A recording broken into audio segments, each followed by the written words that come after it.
চারিদিকে আলোয় অন্ধকার, মাঝখানে সূর্যের আলো, যেন জরাজীর্ণ হয়ে পড়ে রয়েছে শত বছরের সেই রাজবাড়িটি।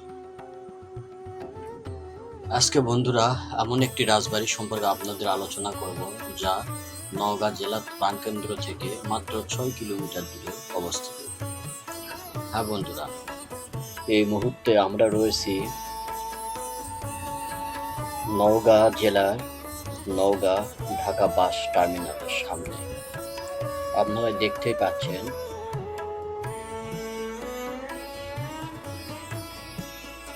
দুবলহাটি রাজবাড়িতে যাওয়ার জন্য প্রথমে আপনাদের যেটা করতে হবে, নওগাঁ যে বাস টার্মিনাল রয়েছে ওখান থেকে অটোরিক্সা বা ভ্যান গাড়ি যে কোনো একটা বাহন নিয়ে গোস্তাহাটি মোড় হয়ে আপনাদের বরাবর চলে আসতে হবে দুবলহাটি বাজারে।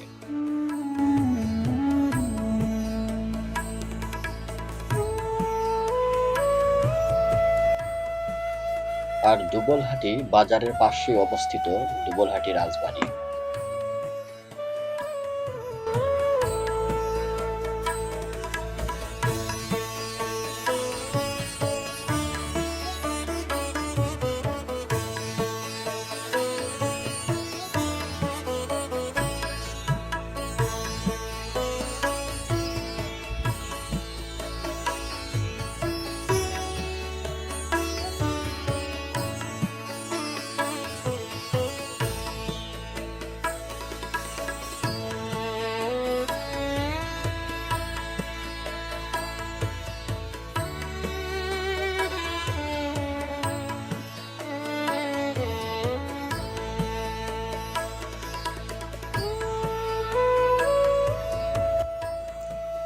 সামনের দিক কিছু এগোতেই চোখের সামনে পড়ে গেল সেই জরাজীর্ণ ভুতুড়ে রাজবাড়িটি।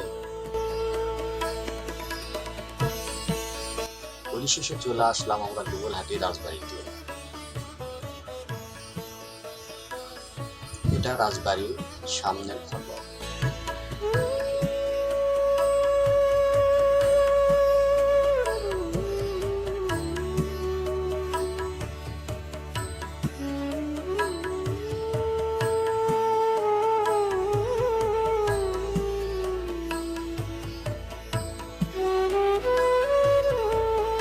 রাজবাড়িতে ঢোকার আগেই হাতের ডান পাশে দুইটা মন্দিরের মতো গম্বুজ পড়বে, আর তার সম্মুখে রয়েছে বিশাল বড় একটি দিঘি।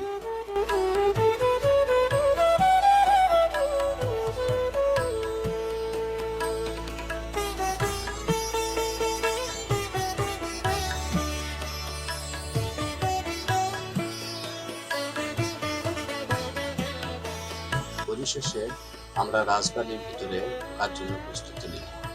ঢুকতেই যেন গা ছমছম করছে, ভিতরে অন্ধকার। মেন ফটক দিয়ে ঢোকা সম্ভব হয় নাই, তাই আমরা বাইরের পাশ দিয়ে ঢুকলাম, ভাঙা পাশে দিয়ে ঢুকে পড়লাম।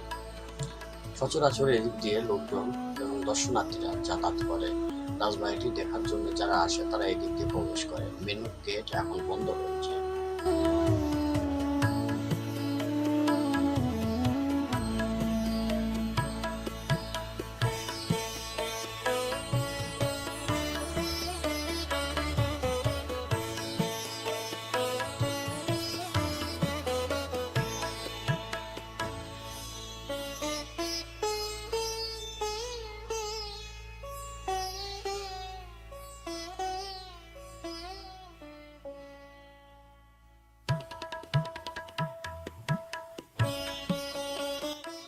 এই দুবলহাটি রাজবাড়ির ইতিহাস শুনলে আপনারা আসলে অবাক হবেন, কিভাবে এই রাজবাড়িটি নির্মাণ হলো বা কে বা কারা এই দুবলহাটি রাজবাড়ি নির্মাণ করেছেন।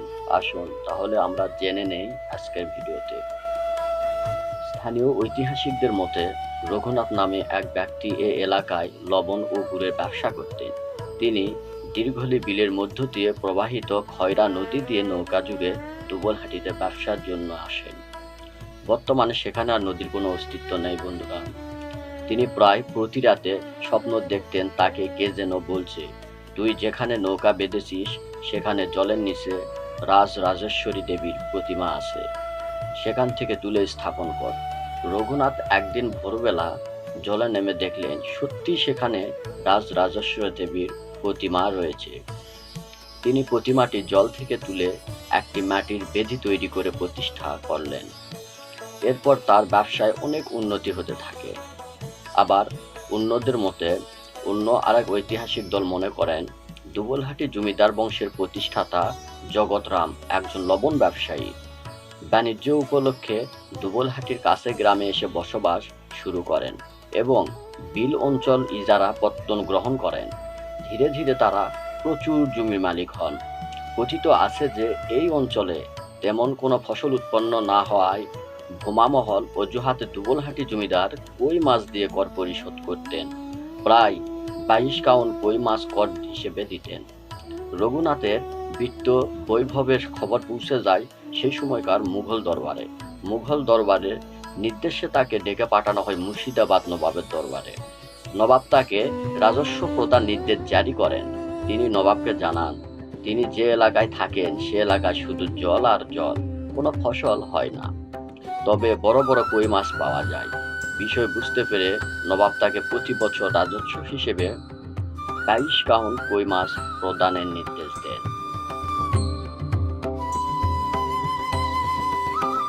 1892 খ্রিস্টাব্দের দিকে জমিদার প্রথা বিলুপ্ত হওয়ার পর রাজা হরনাথ রায় সপরিবারে চলে যান ভারতে। রাজবংশের স্মৃতিস্বরূপ থেকে যায় বিশাল সুরম্য অট্টালিকা দুবলহাটি রাজবাড়ি। পরবর্তীতে এটি সরকারি সম্পদ হিসেবে প্রত্নতত্ত্ব বিভাগ নিজেদের অধীনে নেয়।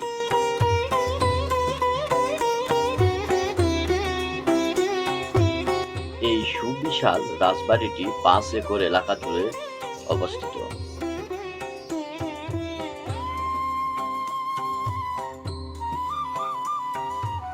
প্রাসাদের ভিতর কোনটি 4 তলা আবার কোনটি 3 তলা। একটি গোল্ডেন সিলভার ও একটি আইভরি তৈরি সিংহাসন ছিল। ব্রিটিশরা সিংহাসন দুটি নিয়ে যায়।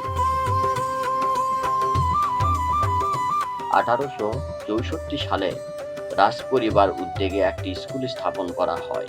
পরবর্তীতে স্কুলটির নামকরণ করা হয় হরনাথ উচ্চ বিদ্যালয়। প্রতি বছর টেস্টের খরচ 5 জন করে গরিব ও মেধাবী ছাত্রদের পড়াশোনার ব্যবস্থা নিয়ে থাকে।